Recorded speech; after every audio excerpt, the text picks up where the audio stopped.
Joining us today for Primetime Local News is Dr. Saman Razavi with the University of Saskatchewan. Thank you so much for taking the time to speak with us today. Thank you. I'm happy to be here.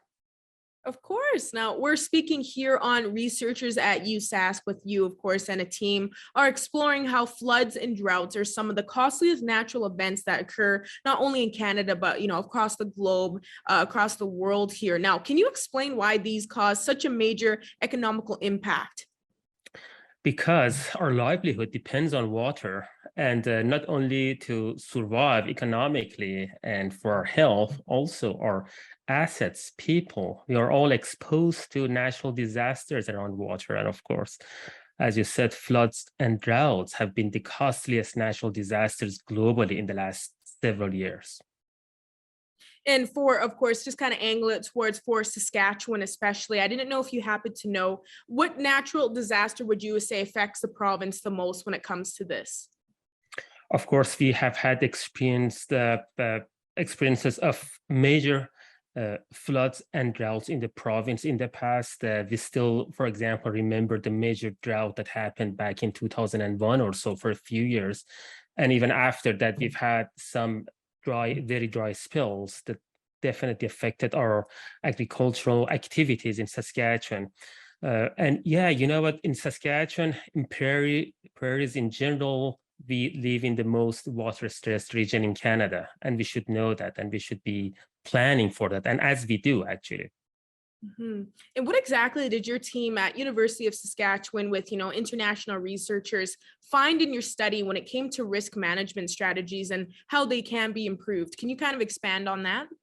Absolutely. You know what, when it comes to natural disasters like floods and droughts, there are two aspects. Of course, one aspect is science, scientific developments, how we can improve our knowledge about these disasters. The other aspect is about society, how the society can better adapt. So as part of this study that you mentioned, about 100 people from all around the world, from academia, research institutions, we basically came together and we tried to share our experiences, our local experiences on the major flooding events and drought events, and basically to see what we can learn from each other on how to better basically serve the society. And of course, academia is there to serve the society. And to give you a brief overview of our methodology in this, which is quite important, was that so we took a paired event approach, meaning we looked at natural hazards that happened in the same region consecutively, for example, a few years apart. And we looked at both events. For example, think of Ottawa flooding back in 2017 and Ottawa flooding in 2019. Just a couple of years apart. And we looked at these two events and we tried to understand how we did better or where we failed in the second flooding event based on what we had learned from the previous flooding back in 2017. And you know what, the results, the outcome of this global study was astonishingly important in a sense that we learned, although we invest a lot in the wake of these natural disasters, we try to do much more. Sometimes we need to change our approach, our attitude to risk management. And sometimes for some now pretty apparent reasons, we might even do worse in the second natural hazard. And that is primarily because of changes in the climate and changes in societies as well. And basically, we live in a very dynamic world. We have to keep improving and adapting both our science and adaptation in societies. I think it's really important to know that you are looking into this topic and kind of just trying to find some better solutions and trying to improve those strategies on making sure everything is out, everybody's out safe and everything is safe when it comes to these natural disasters. Now, I kind of wanted to ask when it came to, you were saying across the prairies when it comes to droughts, especially for farmers and everything, of how they can maybe keep safe and just be prepared for things and natural disasters like this for when they're coming, especially during the summer. Yeah, drought has been always a major problem in the prairies, and from years to years, we had to struggle with that. And of course, there is no easy solution to it.